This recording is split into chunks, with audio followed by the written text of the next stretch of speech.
All right, so now you're exposed to all this great music and you're inspired and everything. And now, what was like your first pro gig? What was the first paid gig you had? First paid gig I had, believe it or not, was about a year later. I was Okay. 13. And at the time when I was still in junior high school, the teacher of the jazz band was also a saxophonist. And he was recruiting young guys who played a little bit, in his band. And we were doing gigs, man. I started playing in 72. My first professional gig where I actually got paid was around Christmas of 75, man. Wow. Yeah. Yeah. And but I had a lot of energy. I was crazy. I was, playing all over the place and stuff, and Yeah. it was a dance gig, so I didn't understand. So we had to learn Bad Luck, you know, Okay. and Earl Young's groove is so infectious that that open hi hat, Hmm. Yeah. I had to get that, man. That didn't happen on this gig. No. That did not happen, my friend. Um, But you lived to but tell the tale. yeah, exactly. And ironically, after that, I got fired from the gig because my time was all over the place, and I don't blame them. It's all good. Yeah. But I learned a lot, and Right. and again, listening to like Cobham and Lenny, and it's like, man, the way they just express themselves on the instrument, I was like, I want to do that. Not thinking about, yeah, how about playing a 2 and a 4, son? Okay. So that was my lesson. Yeah, that's Yeah. well, I think The, that's a very mature, that's a maturing process, right? I think oh, all of us have to go through that thing when you just want to wank away, and then you brother, got you ain't somebody lying. that's like just play meat and potatoes. So what you said, you mentioned that your time was kind of out of whack. What did you do to work on your timekeeping? Uh, well, it's a work in progress. I'll tell you that, it's a work in Well, progress. I think you're I doing mean, pretty well with it. well, I mean, do you no, work thank with you. a click track, or what do you do? Do you have any sort of I would say exercises you like? one of the things that I used to do was, yeah, I used to with the advent of technology and stuff, I had to sit there and put headphones on and work with the click and make it my friend, and Yeah. not look at it as an enemy, or you know what I mean. And that's and it's so many ways to approach it. Playing music and playing a groove. You can play right on beat with the metronome, or you can go behind, you can go forward, and Right. you know, just depends, man. So that was my thing, man. Just work with a metronome. And one of the things was I did a record about 30 years ago with a couple of people. A guitarist named Michael Hill, who I was working with, Michael Hill's Bluesland, and we were recording, and we did something through the Black Rock Coalition because we were associated with that union, I should say. And I was also working with a poet named Sekou Sundiata, and he had a group called Da Da Do Da Da, which is basically a phrase that James Brown used on The Big Payback, if you listen to the very end. So we did. There were different bands, BRC bands, that made contributions to that compilation album, basically. And I did the track I did with Sekou, and people, it was just a groove, and people said later, "Hey man, that sounds great. What drum machine did you use?" And I was like, "No, that was that's me." Yeah, So, Yeah, man. I mean that, and then as I got older and I started exposing myself to more music and learning about the musicians, then I realized there were some other cats that didn't necessarily work with a Metronome, but their feel was solid. Yeah. And again, as a kid, along with the Motown and different R&B artists, one of the things was, of course, James Brown. And so there was Clyde, Stubblefield, and Jabbo Starks, Right. and listening to them, I was like, oh man, it just feels so good. So it really wasn't about, sometimes it's not about a metronome per se, but it was just about having a good feel, man. I And believe that it was yeah, Jabbo that said something about them asking him about playing with a metronome, and he said, or they asked him about his time, and he said, "You walk in time, you breathe in time. Human beings exactly. breathe in time, and the more Yep. that you think like mechanical and try splitting the Yeah. atom and all that stuff, the farther you Hmm. get away from it. And if you just kind of relax and have faith, you know, in your Yeah, time, it's that you true. can develop it that way. So cool. I want to move on to your a video that I saw fairly Uh-oh. recently that I tried to find and Uh-oh. I couldn't find, and it is you Uh-oh. playing with a very young you playing with Dizzy Gillespie. Okay. Yes, you have to Okay. tell me about that. How did Okay. that come Okay. about? How did you get the Okay. gig with Dizzy Gillespie? Okay. Here's the thing. This is about 1979. The McDonald's, yes, that McDonald's corporation was incorporating a situation where they wanted to encourage young jazz musicians from high school. So what happened was they had a tri-state area thing going on where you can audition. Now, luckily for me, the person who I had to audition for was also my same drum teacher at my high school, music and art. And that teacher is Justin the Chocho. Hey, JD. So what happened was he said, listen, there's going to be this audition for this thing that McDonald's is doing. And why don't you come down and audition? And I'm like, okay. So actually we did a tune that Louis Belson played.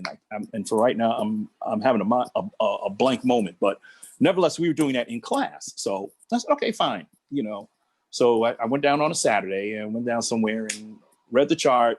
And I really went in with a blasé attitude, man. I didn't care. I was like, okay, if I get the gig, cool. If not, I ain't gonna worry about it, blah, blah, blah. Right. So I went in, read the chart. Blah, blah, blah. Okay. Next thing you know, okay, thank you. Monday, I see JD in the hallway. Go, hey, you got the gig. Oh, I no. said, oh, okay. You know what I mean? I'm like, okay, cool. So still didn't hit me yet. So then what happens that in the situation now you have three separate bands. You have a New York / Connecticut band.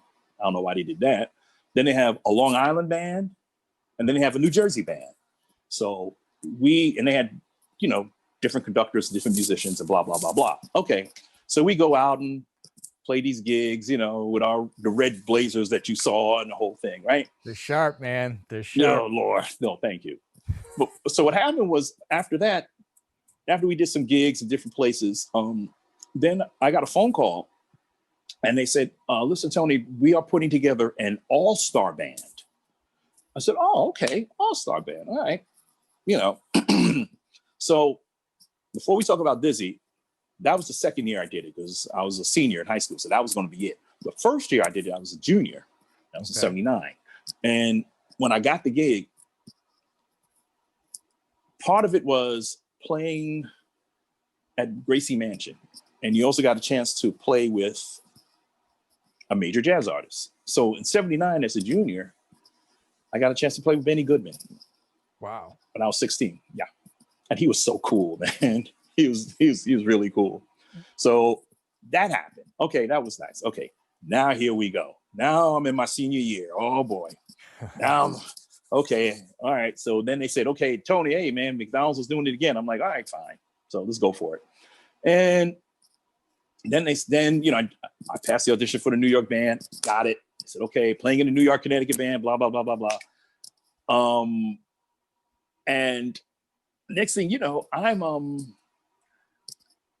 I'm doing it, and they called me again and said, okay, Tony, we got the all-star band, you got the gig. I'm like, oh, okay. And they said, okay, and this year you're going to be playing with Dizzy Gillespie on the Merv Griffin show.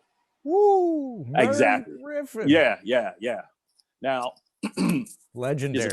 Yeah, it was deep, man. Because and because of that, I happened to meet two legendary drummers. Real quick, the first band. Now I'm in the all-star band, the New York, Connecticut band. When we started, we had to go up to Yukon, up in Connecticut, to rehearse, right? So when I got there, they put the kids on different floors and whatnot. And so I happen to be on the floor where there's drums. So it's late at night. It's about 11:30 at night. I'm hearing drums down the hall in the room. So I go there and I said, I got to find out who this is, and I open the door and it's dark, but I hear the drums, right? So I go, okay.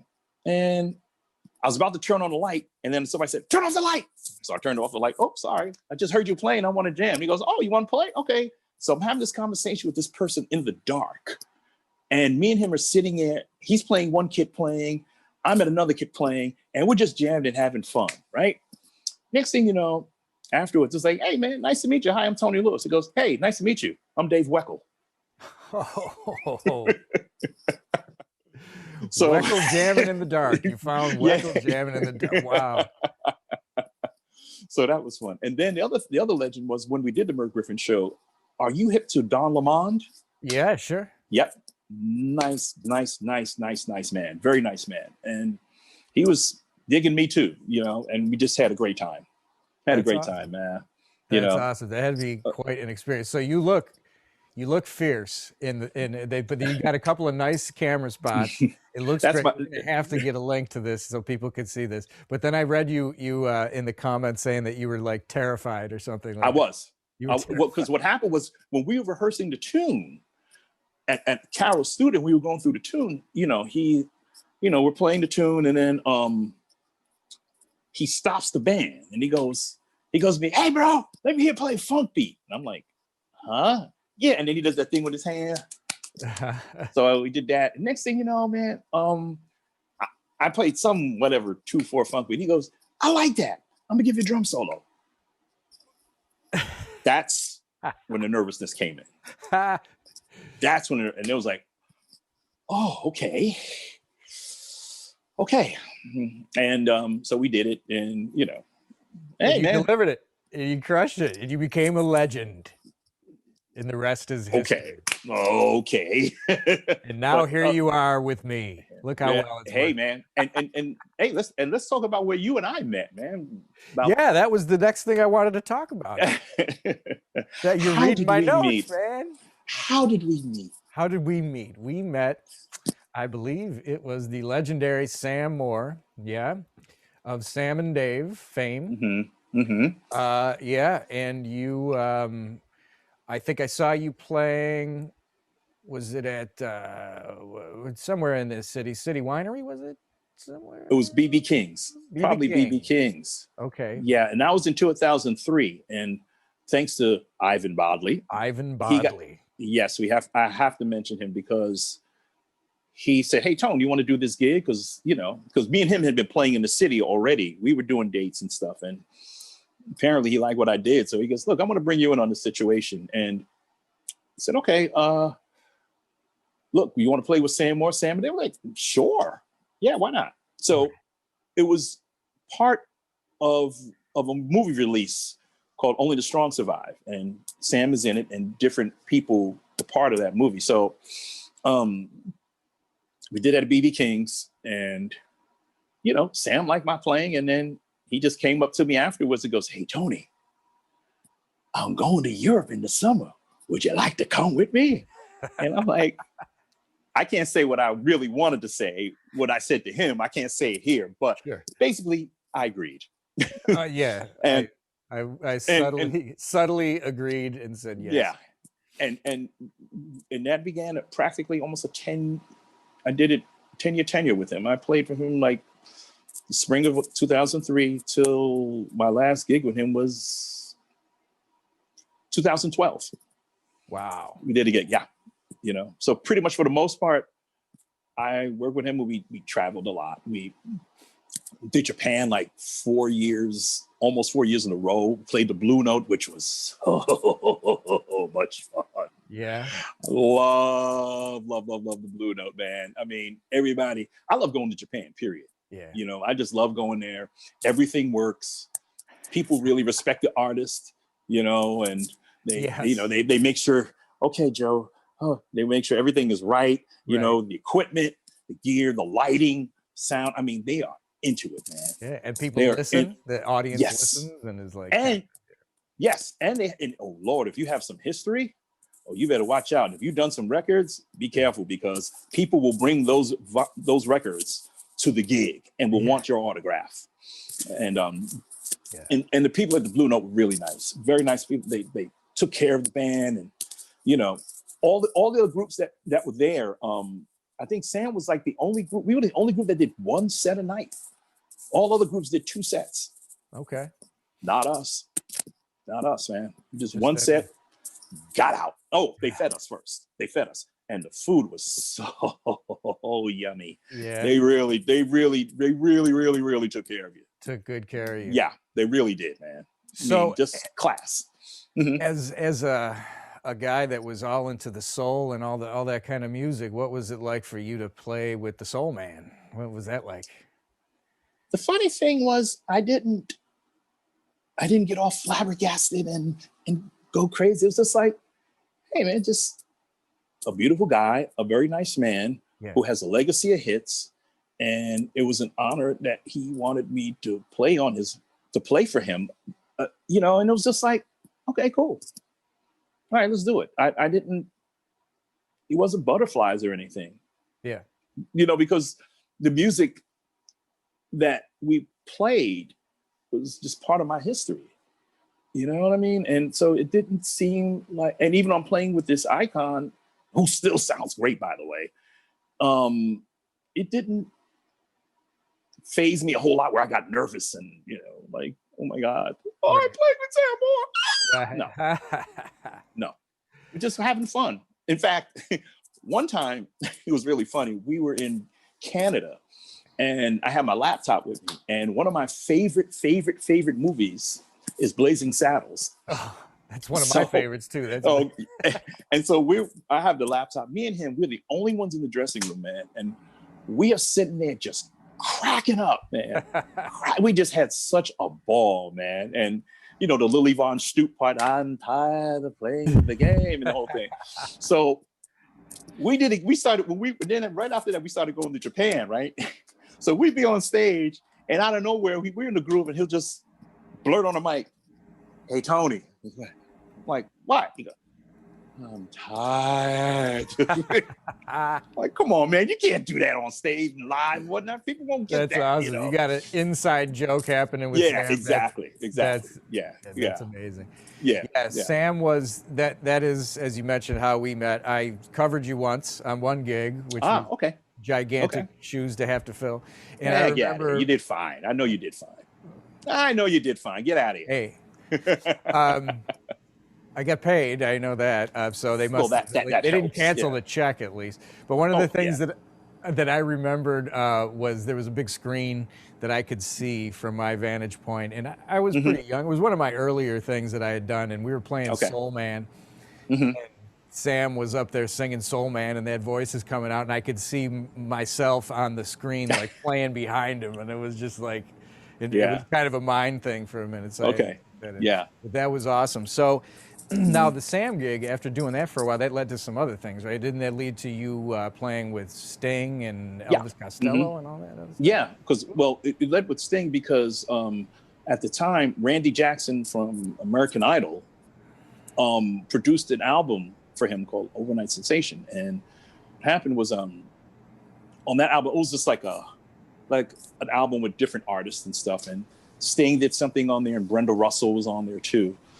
And so at the time that this record came out, Obama wins his first term.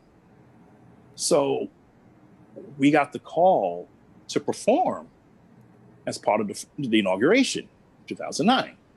So we were performing, I forget the center where it was in DC. You know, it was madness around there, man. There's all kind of things going on and different people, you know. And Sting was traveling coming in from somewhere, and Stevie Wonder's coming from somewhere, playing with his band somewhere across town, and this one is doing that, this one's doing that. So what we did was, with Sting, we performed at the center, and they said, "Oh yeah, Elvis Costello's doing it too." I'm like, "Oh, wow, okay." So there's photos around of like me, and you see Sam, and then you see Sting, and then there's another one with Sam and Elvis Costello, and you see me in the background and stuff. It was fun, man. I mean, the guys are really nice. It was quite an amazing event to be part of. Oh yeah. In the history of this country, and just in the history of life.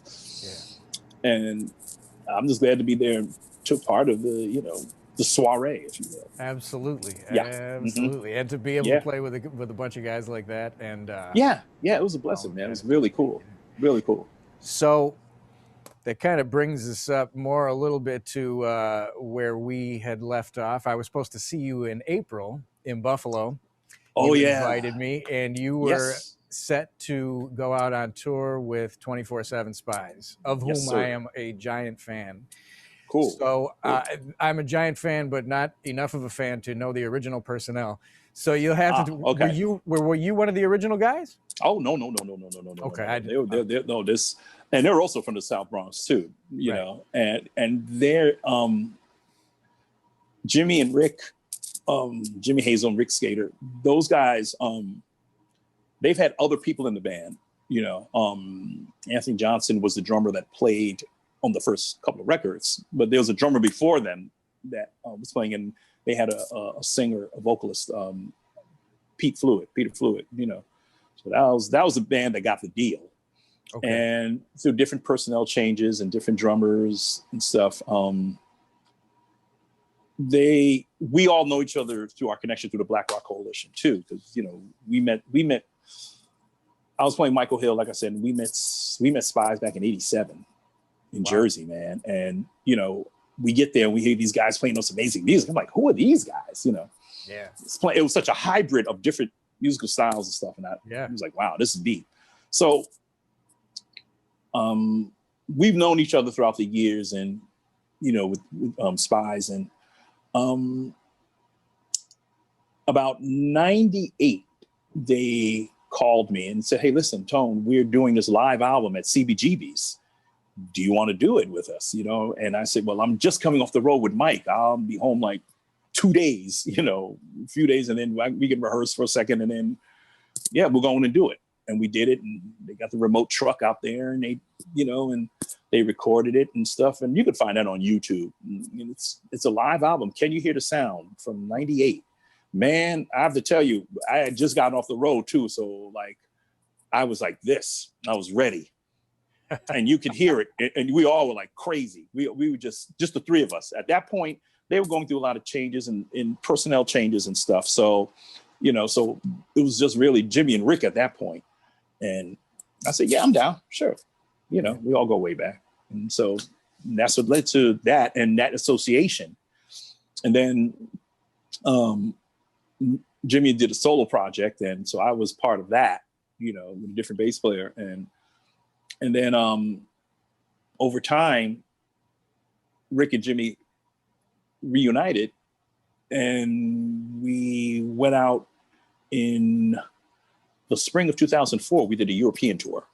Okay. And we had fun. We had, you know, we were doing all right until that final weekend of the tour. We were out for 3 weeks. And man, that final weekend, man, we got into a van accident. Yeah, and, you know, tire blew out, van cap turned to the side, and oh wow, yeah. Luckily, we all survived, man. You know, good. Jimmy was just a parent at that time. You know, he's just a dad. You know, he was worried about whether he'd see his family again. I don't blame him. You know, and you know,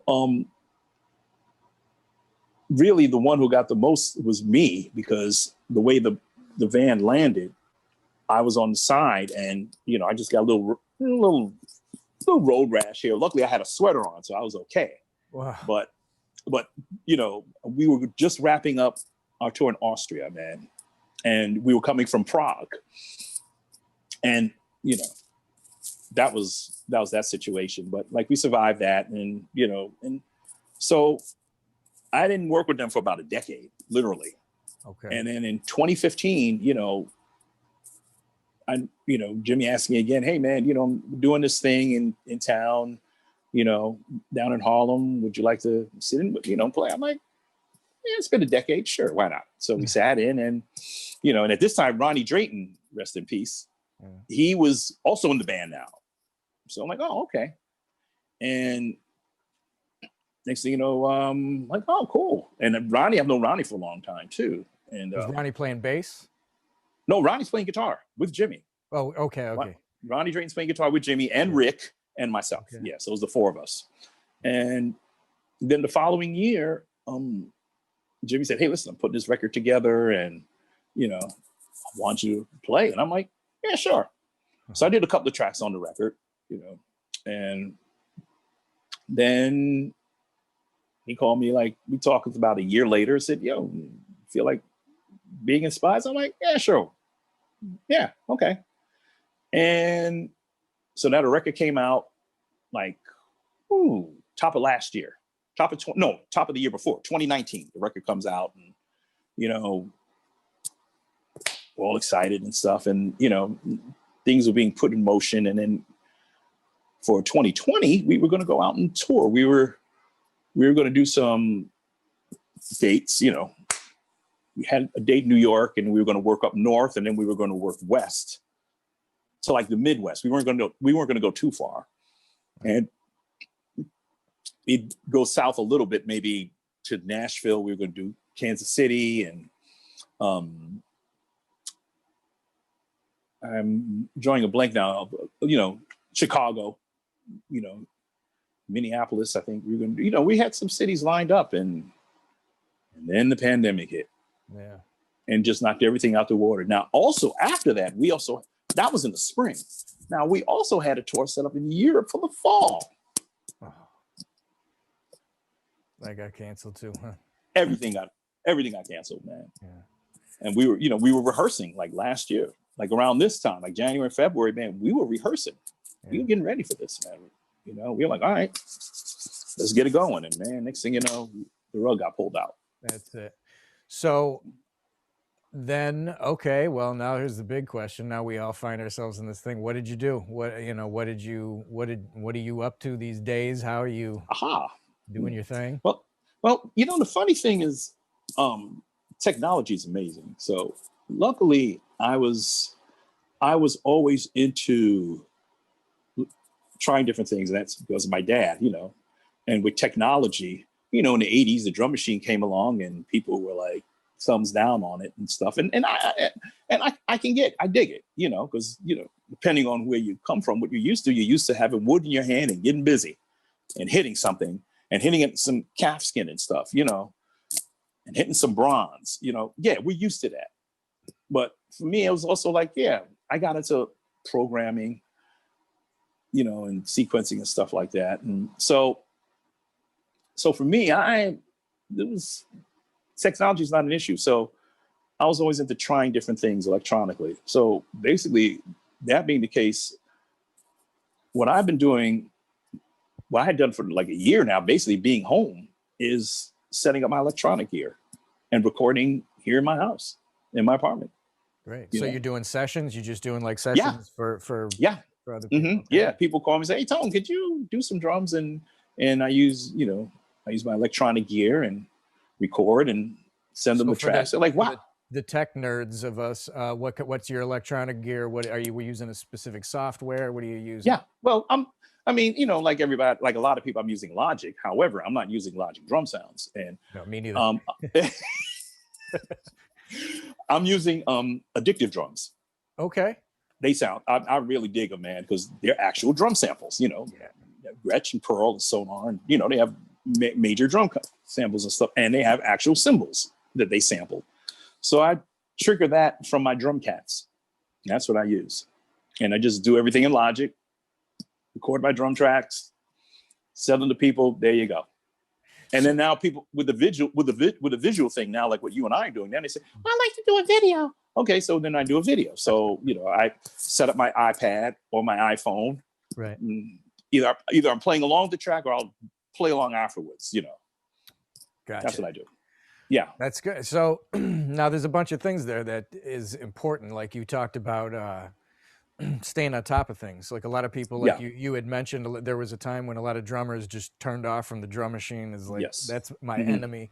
And a lot of those those guys kind of cut themselves off from a whole portion of stuff when they did that, and it's like, not that there's anything wrong with being a purist, but to me, it's the quickest way to make yourself obsolete. Right. So true. So you embraced all that technology, and now it's helping you get through. It's helping you adapt and get through all this mess. Man.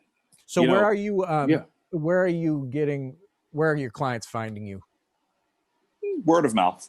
It's word of mouth. You know what I mean? Yeah, word of mouth. I mean, there's like no website or anything. I know there's a couple of them. Like people were doing tracks on different Yeah. websites? Is there any that Yeah. You know, I did have a GoDaddy website, and it was taking too much of my money. You know what I'm saying? And I'm like, man, why am I spending all this money doing this? Right. You know, I said, you know, people find me here and they find me on Instagram. I'm not a Twitter guy, but you know, yeah. And through word of mouth, people want to know where I am, if people want to find me, they can get me. I'm not hiding. Right. You They know, can track you down. Yes. Yes. Cool. Yeah. So, all right. Well, that takes us to where we are now. So, I Yes. know you're a pretty optimistic cat, from what I know of you, and but realistic. And so, where do you think we're going as musicians? Do you think it's going to be much longer? What do you think? Well, I just heard something today about Broadway opening up during July or something like that, man. You know, we've gotten this far.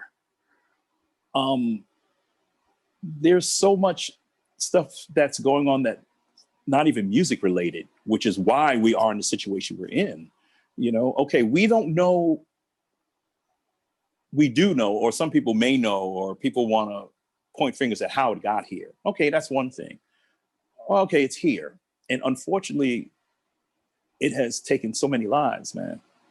But at the same time, there are people who don't believe that it exists. And there's a disregard for another human being. And there's a selfishness, and there's an arrogance, and it permeates, in particular, this particular region of the world. And we are affected by it on a major level. And some people find out after the fact that I needed to be careful. They needed to be careful. They needed to be responsible.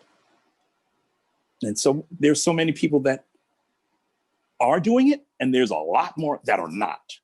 Right. And this situation is so unpredictable, man.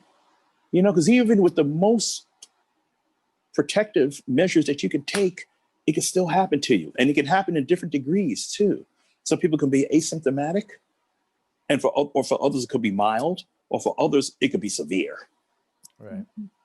So that being said, I think if there was a collective consciousness to really do what we can to be responsible, not only would it lower the cases, I think, but at the same time, the world sees that we as a nation are collectively working towards doing our best to try to eliminate this or lower the cases, you know. And as a result of that, I think there would be more of a trust factor to let us into their countries.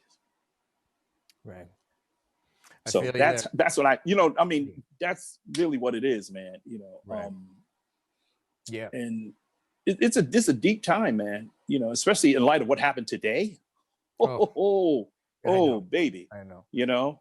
I know. And it's so scary, man.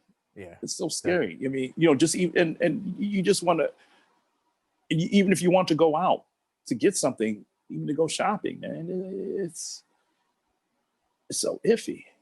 Yeah. You don't know, man. Yeah. Absolutely. I'm with you there. Well, I don't want to get too into the realities of things. I try to escape. I know, I feel you, but you're 100% it is what it right. is, you know. Yeah, it really is. And it's not going to go, and things aren't going to change for the rest of us until people start to change their behavior and start taking everything seriously, and all the way around for everyone. How about that? For everyone. How about that? Yes, sir. So, here's something to lighten the mood a little bit. You've been all over the world. What is the most ridiculous thing you have ever eaten? Ooh. Ooh. I think it's not really ridiculous, but I tried a kangaroo burger in Sydney, Australia. Nice. How was it? It was gamey, man. Gamey? I don't know what that word means. It was chewy. Well, it's chewy. It was chewy, but it was like, oh, okay. Yeah. And frog legs in Paris. Had frog legs in Paris. Well, and it's like that 3-word phrase. Tastes like chicken. Yeah. Like chicken. It was like that. I'm like, but the kangaroo didn't taste like chicken. I don't know. Yeah, no, I don't know what kangaroo tastes like, but if that's what it was, I had no reference. There's no reference, man. No reference, dude. Crazy. Yeah. So before I let you go, a couple Yes. things. You also have been a band leader. Yes, you Yeah. lead a band. Yeah. Yeah. Yes. Tell us a little bit about that. What's that all about? Okay. Well, a couple of years ago, as I was writing, I had my own project, the Tony Lewis 4, with Gary Foote on bass, Yowie Ikawa on synth and piano, and Sly Scott playing saxophone. And there's a YouTube video that we did 2 years ago. We did a remake of the Daft Punk tune "Get Lucky," but I did my arrangement on it. Okay. So I'm gonna send that to you. I'm gonna send that to you. You need to. Yeah, I think you did get. But now I'm part of a project again with Gary Foote and a pianist named John Smatla, and we have a project called Zen Brother.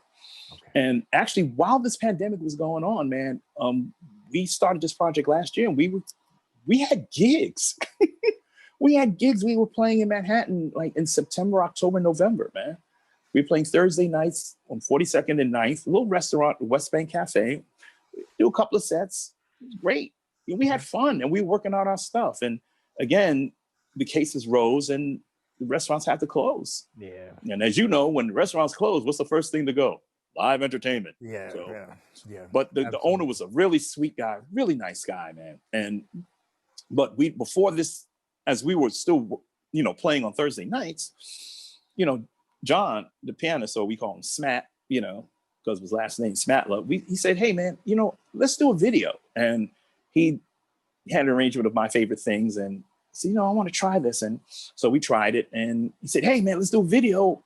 My friend's building on the roof of his building, across town, and got a video guy, and we put it all together, man. And that's the video that we have now. Thank you. I mean, it's great. We've been getting a lot of hits on it, and we've been getting a lot of love, and it's great.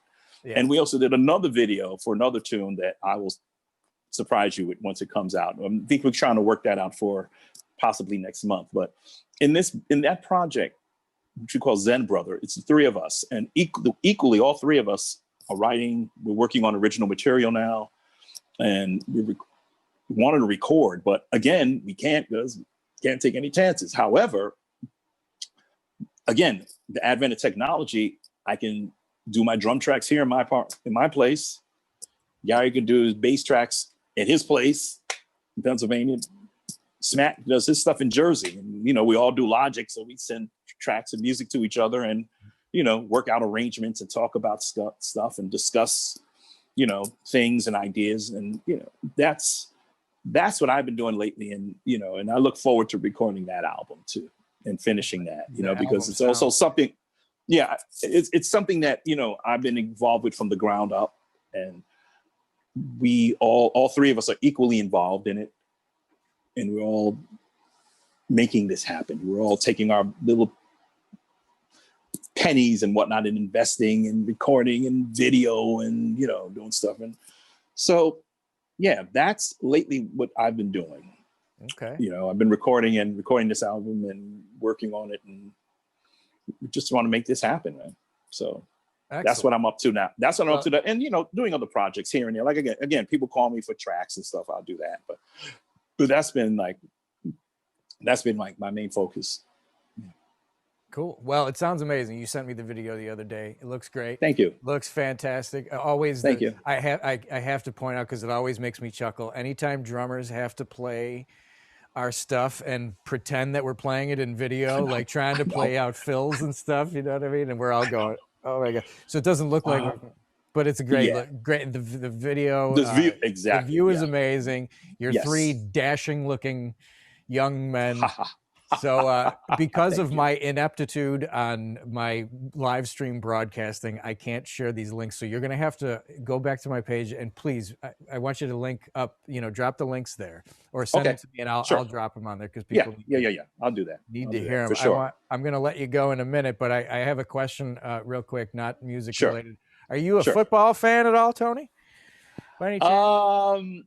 I'm one of the few guys that is not a sports nut by any stretch of the imagination. You won't see me prop You won't see me prop down here on Sundays and whatnot. However, when it comes close to the game, like the Super Bowl, then I'm like, okay, all right, let me see who. It's same thing like the World Series, man. You know, I'm like, okay, you know. You just come around at the end. I'm not trying to suggest anything to you, but if you're looking for a team this year that maybe you want to throw your support behind, because let's face it, you're a Bronx guy and you owe it to us because you're a New York Giant. So yeah, I've been hearing, but I have been hearing good things about everything you've heard, which is great. Is absolutely 100% right. So I come on, y'all. Come on, y'all. Let's do this. From Tony Lewis. Come on. Everybody in Buffalo loves you even more now, Tony. Tony, man, I can't thank you enough for hanging out, and it's been so much fun talking to you. And thank you, man. Thank you. It's a pleasure, and I wish you much success in this podcast series. Thanks so much. Get all the amazing rhythmists to show up, man. The rhythmatists, and this isn't just for rhythmatists. This is for all musicians. In fact, you had mentioned it before. The name Ivan Funkboy Bodley has been floating around quite a bit. He's responsible for all of this stuff. So if you have any complaints, they should be sent directly to Ivan Bodley. right. But I just wanted to point out that next week, Wednesday, at the same time, Ivan Bodley is going to be my guest. Ivan's going to sit down and he's going to talk about he's played with over like 50 Rock and Roll Hall of Famers. He's like the hardest working guy in show business. He's a music contractor and a writer and just an all around good guy. And and he's going to come talk about what he's doing. So people are going to want to tune back in. I feel like a game show host or a talk show host. I figure, hey man, you better get used to this, dude. How hard can it be, right? Well, thanks again so much. And I really sincerely appreciate you being here, and please drop. Thank you for asking me. It's a pleasure. And when I get my stuff together, because I could only focus on Zoom, so I'm completely ignored Facebook. So one of these days I'm going to be able to do both, and people will be able to ask you questions. So will you come back? Oh yeah. I mean, people could text and stuff if they want to do that. They could do that. Text. Yeah. Even now, if they want to text, we could look and see if there's anything that anybody's saying and whatnot. But Well, you'll come back though. Oh, of course. Okay, good. Of course. And when I come back, I'll have some more stuff to give you and to present, and Perfect. And I'll have it all worked out. It'll be a broadcast that we're going to win a daytime Emmy. I know. Tony, thanks so much, everybody. Thank you, man. Thank you, Joe. It's good to see you, buddy. I look forward to seeing you soon. Yes, you will. Take care, brother. Yes, likewise. Okay, now take care.